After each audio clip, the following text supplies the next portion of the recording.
Good morning. তো সকাল সকাল তোমাদের আপডেটটা দিতে চলে এসেছি। আর শরীরটা খুবই খারাপ, মানে জ্বর, সর্দি, গা হাত পা ব্যথা। যাই হোক, রান্নাঘরে চলে এসেছি। এখন করব সোয়াবিন আলুর ঝোল আর ভাত। আর মায়ের খাবার বসিয়ে দিয়েছি প্রেশার কুকারে।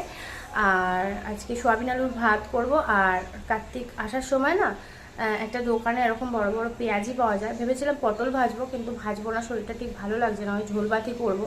তো বলেছি আসার সময় গরম গরম পেঁয়াজি নিয়ে আসবে, তো ওদের ভাত দিয়ে হয়ে যাবে। আর সকালবেলা সবাইকে চাটা করে দিয়েছি, চা বিস্কুট। আর এখন টিফিন দিয়ে দিয়েছি, মানে পাউরুটি সেকে দিয়ে দিয়েছি।